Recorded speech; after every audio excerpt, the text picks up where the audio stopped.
కామారెడ్డి జిల్లా జుక్కల్ మండల కేంద్రంలో మాల్ ప్రాక్టీస్ కు ప్రయత్నించిన 6గురిని అరెస్ట్ చేశారు పోలీసులు. 10వ తరగతి పరీక్షా కేంద్రంలో గణిత శాస్త్రం పరీక్ష మాల్ ప్రాక్టీస్ కు పాల్పడ్డారు. మాల్ ప్రాక్టీస్ యత్నాన్ని డీఈఓ పోలీసులు భగ్నం చేసినట్లుగా వెల్లడించారు. అదే పాఠశాలలో 10వ తరగతి చదువుతున్న విద్యార్థి కోసం అతని తండ్రి సంజయ్ యాదవ్ ప్రయత్నం చేసినట్లుగా జిల్లా ఎస్పీ రాజేష్ చంద్ర తెలిపారు. జాదవ్ సంజయ్, సయ్యద్ ముబీన్, మనోజ్, భాను, గంగాధర్ అనే 6గురిపై కేసు నమోదు చేసినట్లుగా తెలిపారు.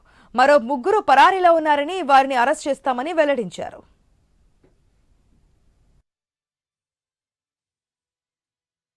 ఎస్ఎస్సి ఎగ్జామినేషన్ సెంటర్ ఉంది. ఆ ఎగ్జామినేషన్ సెంటర్ నుంచి ఒక 5 ప్రశ్నలతో కూడిన ఒక చిన్న చిట్టి బయటికి రావడము, దాని తర్వాత కొంతమంది దాన్ని ఫోటోలు తీసి వేరియస్గా డిఫరెంట్ పర్సన్స్కి ఫార్వర్డ్ చేయడం and one of the person దాన్ని గ్రూప్లో షేర్ చేయడం లాంటి సంఘటన రిపోర్ట్ అయింది. మనకి ఇన్ఫర్మేషన్ తెలిసిన వెంటనే డిస్ట్రిక్ట్ ఎడ్యుకేషన్ సైడ్ నుంచి education officer and police side నుంచి మన డిఎస్పీ గారు ఇమీడియట్గా సీన్లోకి వెళ్ళడం జరిగింది. సీన్లోకి వెళ్ళిన తర్వాత ఆ గుంపు నుంచి ఈ పర్సన్స్ని ఐడెంటిఫై చేయడం జరిగింది. ఆ పర్సన్స్ని ఐడెంటిఫై చేసి వాళ్ళ దగ్గర మొబైల్ ఫోన్స్ అన్ని చెక్ చేసి ఫర్దర్గా ఇంట్రాగేట్ చేస్తే మనకు ఆ సీక్వెన్స్ ఆఫ్ ఈవెంట్స్ మొత్తం కూడా మనకు క్లియర్గా అర్థమైంది.